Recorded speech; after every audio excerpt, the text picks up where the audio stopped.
Shalom sahabat Renungan TV.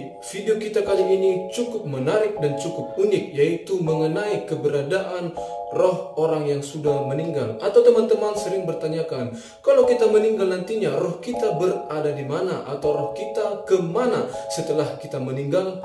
Oke, mari kita langsung bahas. Tentu kita sudah tahu bahwa kematian itu adalah hal yang nyata.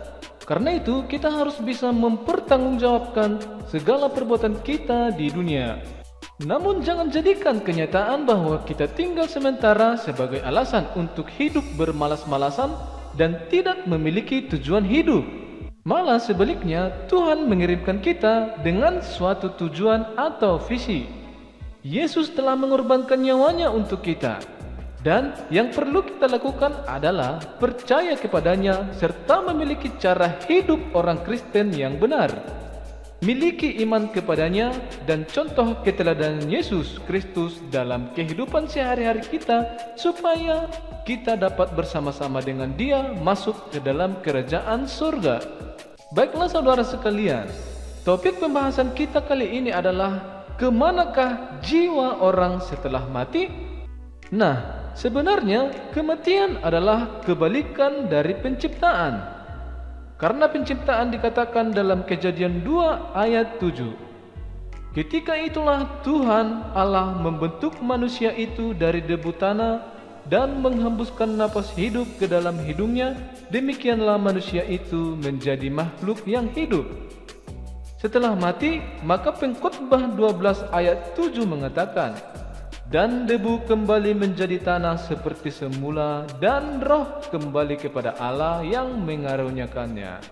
Jadi setelah mengalami kematian, bukan itu akhir dari segalanya, karena hanya tubuh kita yang binasa dan kembali menjadi debu, sementara jiwa kita atau roh kita kembali kepada Sang Pencipta, yaitu Allah.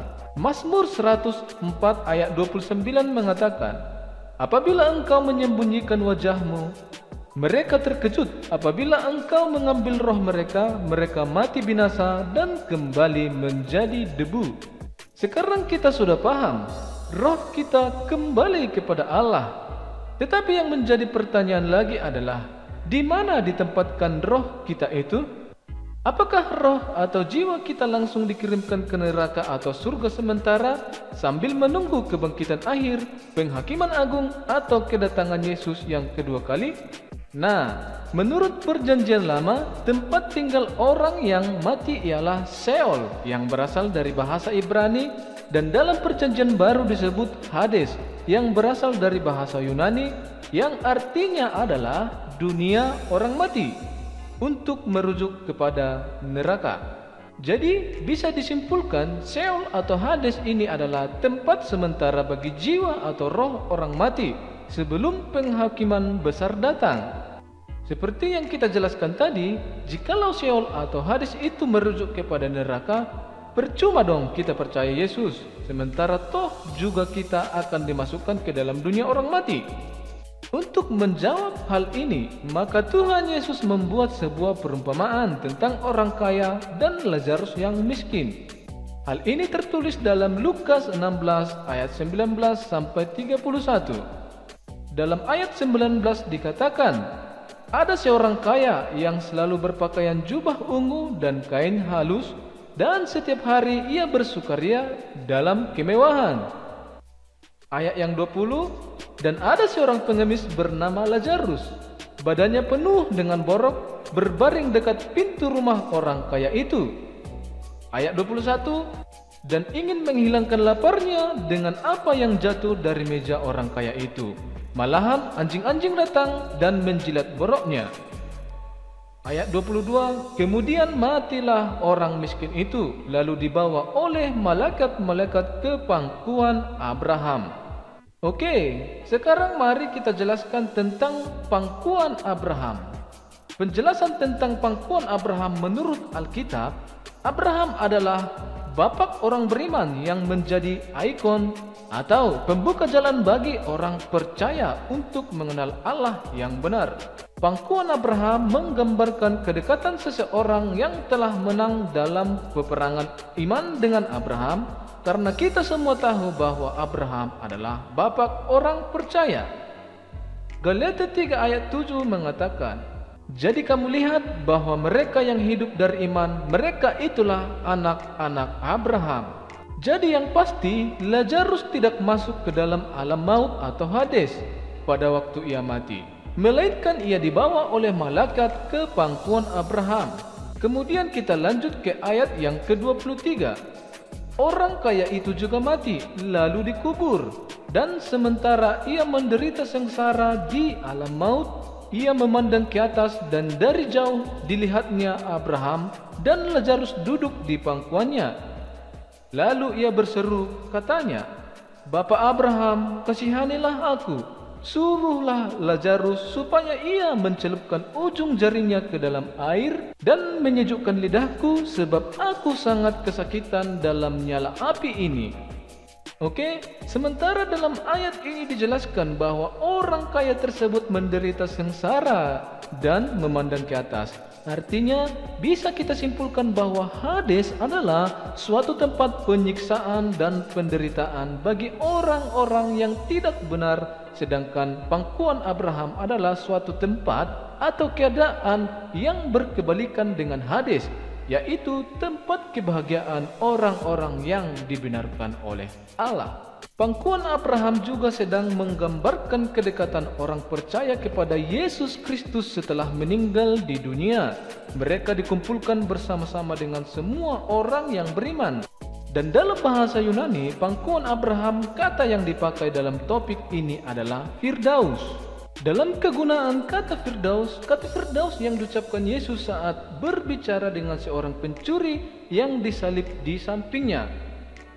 Aku berkata kepadamu, sesungguhnya hari ini juga engkau akan ada bersama-sama dengan aku di dalam Firdaus. Lukas 23 ayat 43. Yesus menegaskan bahwa pencuri itu akan ada bersama-sama dengan dia.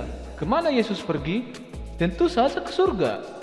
Jadi kata Firdaus yang dipakai Yesus dalam ayat ini mengacu pada janji keselamatan. Penjahat itu tidak mengharapkan untuk diingat segera, namun jawaban Yesus melebihi apa yang ia minta. Yesus mengundangnya untuk menikmati persekutuan dengannya di hadirat Allah saat itu juga, yakni setelah kematian. Jadi saudara sekalian, ada saatnya kita semua harus berpulang kepada Bapa ketika saatnya tiba. Sebelum kita mendapatkan tempat di surga, semua orang yang percaya akan dikumpulkan di suatu tempat penantian. Tempat itu disebut oleh Tuhan Yesus sendiri sebagai pangkuan Abraham atau Firdaus, karena Abraham adalah bapak semua orang percaya. Dia adalah sahabat Allah. Di sana kita akan disambut oleh bapak orang percaya, yaitu Abraham, karena telah menang dalam peperangan iman. Pangkuan Abraham atau Firdaus adalah tempat penampungan sementara untuk orang-orang yang percaya Yesus. Pangkuan Abraham atau Firdaus ini disediakan Tuhan bagi orang-orang percaya yang telah menang dalam menghadapi peperangan iman di dunia.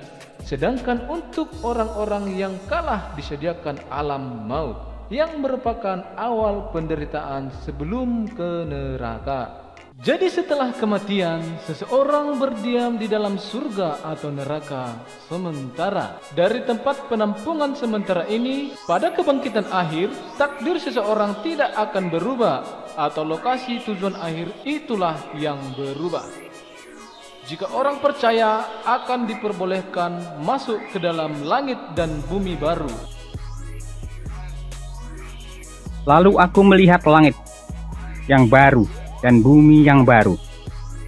Sebab langit yang pertama dan bumi yang pertama telah berlalu, dan laut pun tidak ada lagi.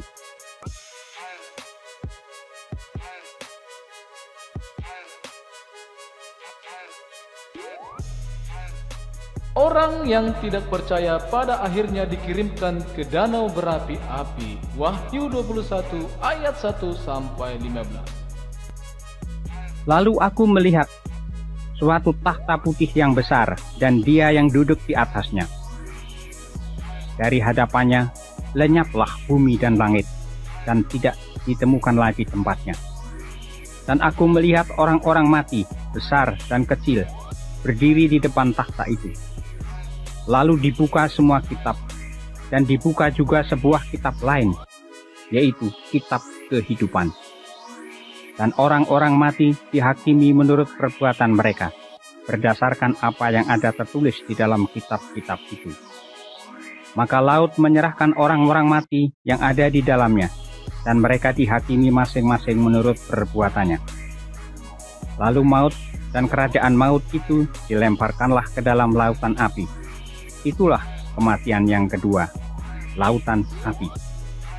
Dan setiap orang yang tidak ditemukan namanya tertulis di dalam kitab kehidupan itu, ia dilemparkan ke dalam lautan api.